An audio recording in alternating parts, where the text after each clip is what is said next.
Bom pessoal, olá a todos. Já que o assunto do vídeo anterior foi efod, então hoje eu vou falar um pouco sobre isso daqui e o que é um efod. Lembrando que eu não sei se aqui é efod a pronúncia ou éfod, porque em português eles colocam um acentinho aqui no i, então talvez o provável seja éfod.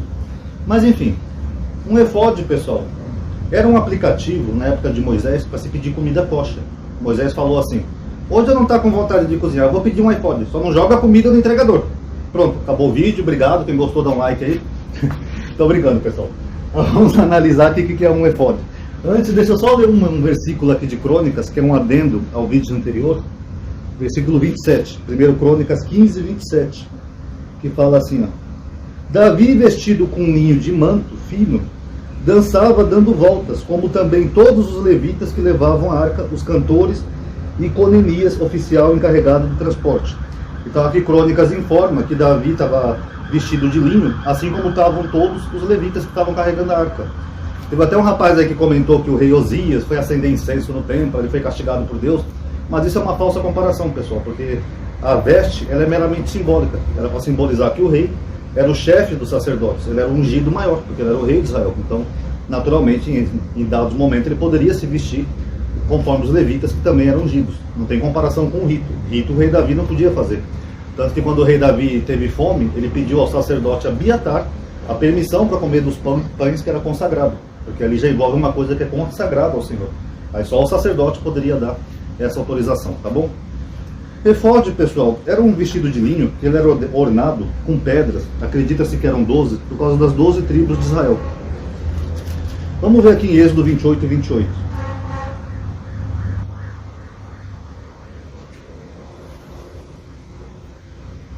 Êxodo 28, a partir do versículo 31. Farás o manto do efode todo de púrpura violeta. No meio dele haverá uma abertura para a cabeça. Essa abertura será derrubada como a abertura de um colete, para que não se rompa. Ao redor, na sua orla inferior, porás romãs de púrpura violeta, púrpura escarlate e carmesim entre elas. Perdão, eu vou ler a partir do versículo 27, aqui já estou adendo. Perder-se-á o peitoral através de suas argolas, as argolas do efod, como um cordão de púrpura violeta para que ele fique por cima do cinto do efod, e não possa desprender-se do efod. Assim Arão levará os nomes dos israelitas no peitoral do julgamento, sobre o coração, quando entrar no santuário, para a memória diante de Deus continuamente.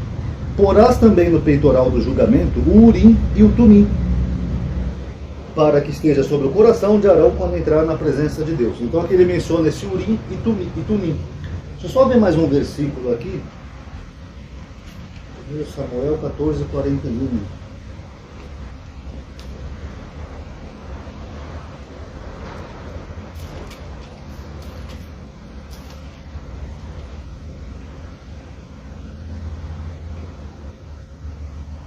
Vocês vão ver como é estranha essa questão aqui, pessoal.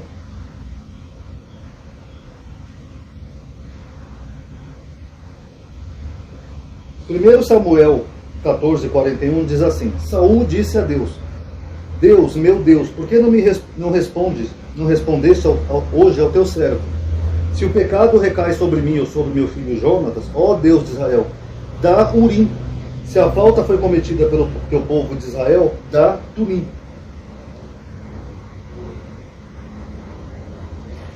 Então o que acontece, pessoal? O efod, ele tinha, além de os nomes das tribos de Israel,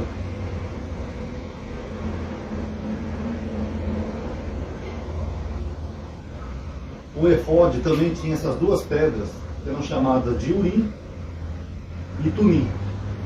Acredita-se que essas pedras eram uma forma de Deus se comunicar com o povo.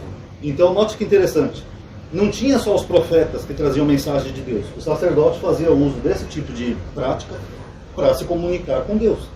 Então, se o sacerdote não era profeta, como a maioria não era, talvez só Samuel fosse, ele usava um tipo de prática que lembra muito uma prática divinatória. Não tem, por exemplo, aqui no Brasil o jogo de búzios, que um pai de santo, uma mãe de santo, um Yalorixá, ele pega lá os búzios e eles jogam, e eles acreditam que o orixá está transmitindo aquela informação para eles?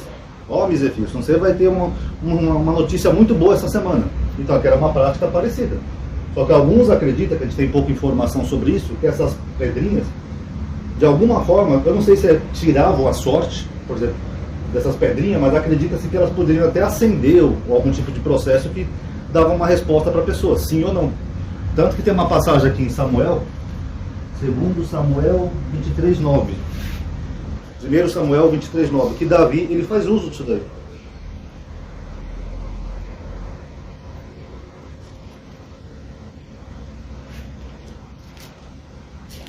Primeiro Samuel 23:9. Quando Davi sabe que Saul está querendo matar ele, tá? Davi soube que era contra ele que Saul maquinava maus propósitos. E disse ao sacerdote Abiatar: traze o efode. Disse Davi: Deus de Israel, o teu servo ouviu dizer que Saul se prepara para vir a Seila e destruir a cidade por minha causa. Os notáveis de Seila me entregarão nas suas mãos? Saul deverá de fato, como entendeu o teu servo? Saul descerá de fato, como entendeu o teu servo? Deus de Israel, faze-o saber a teu servo. Aí olha o que a Bíblia diz, ó. Deus respondeu, descerá. Então, a gente não sabe, que a gente não tem muito detalhe dessas práticas, mas aqui só fala que Deus respondeu. Mas aqui não fala como ele respondeu. Davi ouviu a voz de Deus? Davi tirou a sorte com aquele urim e tumim? Ou será que alguma pedra acendeu, aconteceu alguma coisa que ele teve a resposta dele? Não sabemos.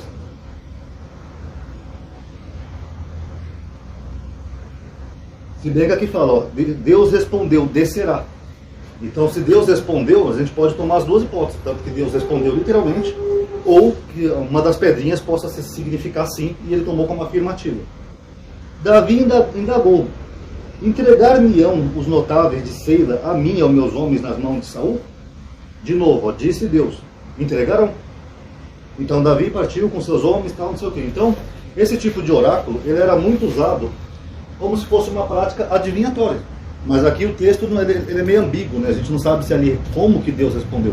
Mas a gente só sabe que Davi fez uso também dessa prática para obter uma resposta de Deus, tá? Então é quase como se fosse um jogo de búzios da época. Perdoe a comparação, mas só para vocês entenderem, que era como se fosse algo que você perguntava para essas pedrinhas, e as pedrinhas iam te dar a resposta de Deus, tá? E por fim, pessoal, Oséias nos informa, Oséias 3:4, deixa eu achar aqui, que essa prática teria um fim. Porque nós temos dois problemas, né? Primeiro o problema lá de Gideão. Gideão fez um efode, e depois o povo começou a idolatrar esse efode. Então, se isso aqui vira um objeto idolátrico, então já se tornou abominável para Deus. Tanto que ele fala que esse efode que Gideão fez foi a causa da queda de Gideão, né? Algo assim. E Deus não se agradou do efode que Gideão fez, tá? E Oséias fala assim, Oséias 3:4: porque por muitos dias ficarão os israelitas sem rei, sem chefe, sem sacrifício, sem estela. Estela é um tipo de monolito de pedra, tá? Que também era comum no mundo antigo. Sem efode e sem terafim. Depois disso os israelitas voltarão e procurarão a Deus, seu Deus, e a Davi, seu rei. Voltarão tremendo a Deus e aos seus bens nos fins de dia. Então Oséias fala que eles iam ficar sem essas práticas durante muitos dias, mas que depois eles retornariam para Deus. A gente pode tomar esse versículo de duas formas. Primeiro, dá a entender que essas práticas poderiam ter se tornado idolátricas, por isso que Oséias fala que eles retornariam para Deus, ou dá a entender que eles voltariam a ter essas práticas de novo. Porque Oséias, ele coloca no mesmo versículo, ó, rei, não sei se está falando, rei, ele coloca o efode no mesmo versículo, ele coloca os sacrifícios no mesmo versículo, coloca uma estela no mesmo versículo e coloca os terafins, que eram pequenas estátuas, que eram ídolos domésticos. Agora fica a pergunta: se isso daqui for uma prática idolátrica, por exemplo, os terafins hoje em dia não se usa mais, que era uma prática idolátrica, por que elas estão no mesmo grupo, segundo Oséias? Terafins, estela e o efode. Porque ali Oséias não está condenando essas práticas.